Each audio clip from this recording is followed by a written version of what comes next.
Wander around this place, talk to both white-collar and blue-collar folks, you get the feeling that having QC inspectors was never a good idea. They felt as though they had all the power, okay? It made the assemblers feel as though they were inadequate. The quality organization was thought of as a policeman.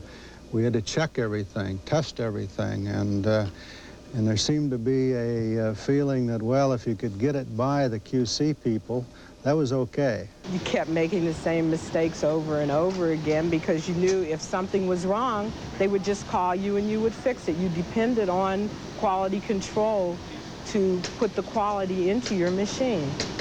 For every 3 people making copy machines, there used to be 1 inspector, 350 in all. 25% of the cost of assembling every machine went toward paying the inspector's salary. And yet 12% of every month's operating budget went to pay for parts that had to be scrapped, machines that had to be repaired. Quality control here was expensive, and it didn't work. So in 1985, management sat down with the workforce here and said, we've got a new idea. We're going to get rid of most of our quality control inspectors, and since you build the machines, from now on, you're going to be responsible for their quality. And that's not all. We'll also eliminate quotas, the number of machines you have to make per day. We'll start each day with quality circles, so you can tell us how to build the machines better. We'll open the company's book, so you know how we're doing.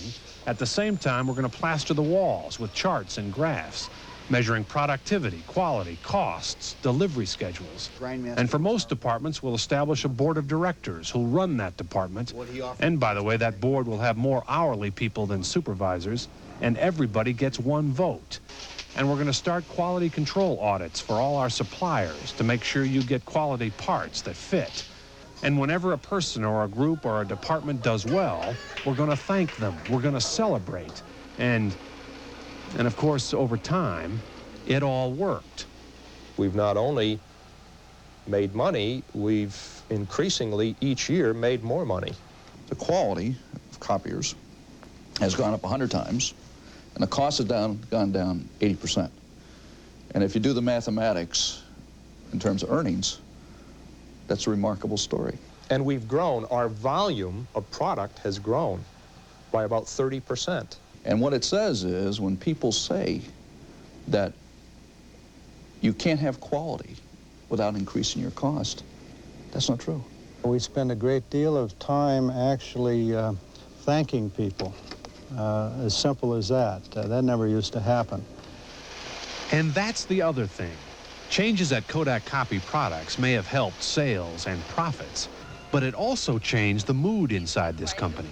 There's a sense of pride here now and appreciation. Frances Harris is 51 years old, married, the mother of 1 child. She's been here for 12 years. She's glad quality inspectors are gone, she says. She doesn't need anybody looking over her shoulder. I have pride in what I do, and most people in our area have pride in what they do. They want to build a good product. They want, like I said before, they want their customers to be happy. Why do you care? Because it's our job. Well, I mean, it was your job before, and you made all kinds of mistakes. We knew somebody was backing us up. We knew that we had quality control to protect us from sending out a bad product. Marlene Safudo has been here 9 years, and she feels the same. In fact, I was one that I never believed we needed QC in the first place.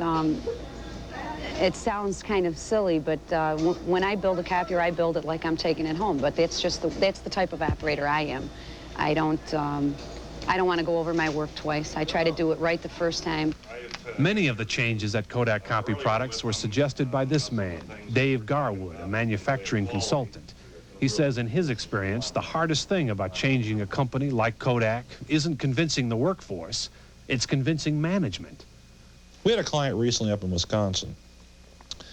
They wanted to make a lot of changes, and they were uncomfortable at how people would respond. So they went for about 7 months and never introduced the idea because they weren't sure if they would have a revolt and a lot of unrest.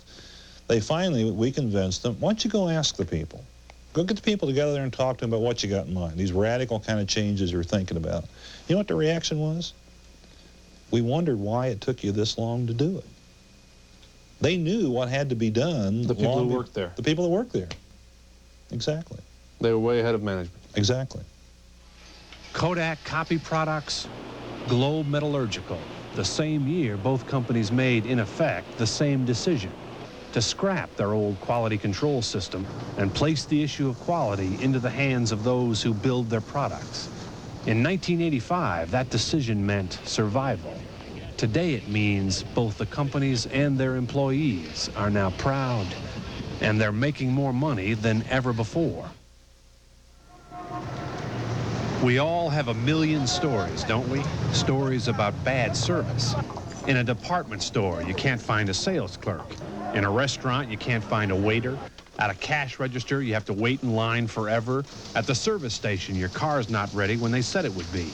Talk at random to anybody. We've all got stories. I had bought a brand new car, got all the warranties, all the bells and whistles, everything on it.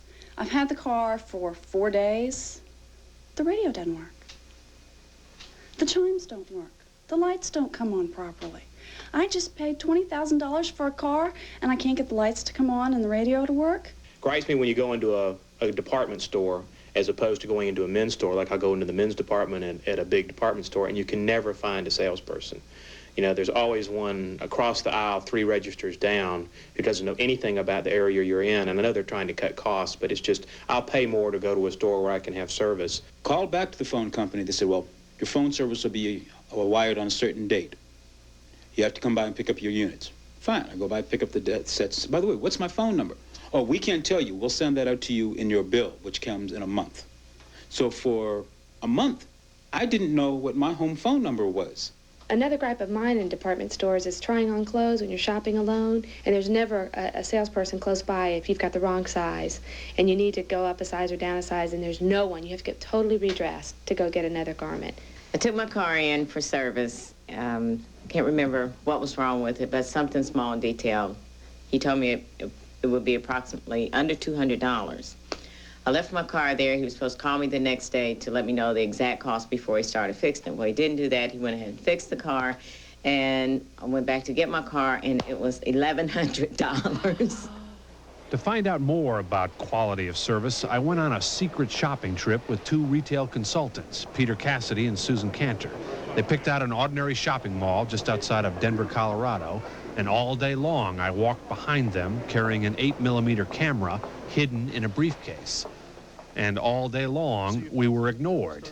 In a woman's clothing store, Peter and Susan wandered around for several minutes looking at clothes, and yet not a single person in the store said hi, said, "Can I help you?" said anything. Should we grab somebody to help us? We've been here a long time.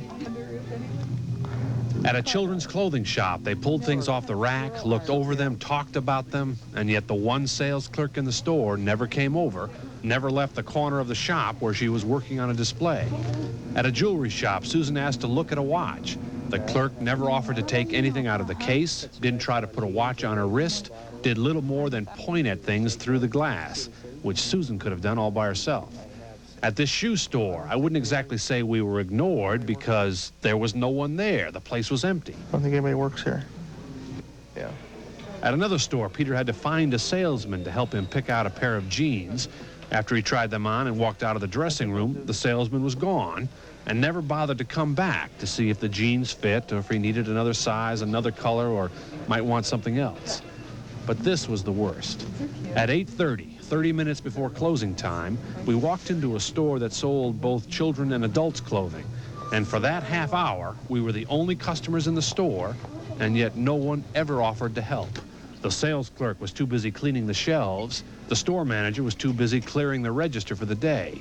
In effect, this store was already closed. And that makes me angry because I don't get a discount from 8 until 9. You know, if clothes aren't cheaper then, so why should I have to serve myself?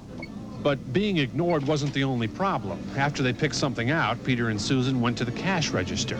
But the clerk couldn't figure out how to use the machine.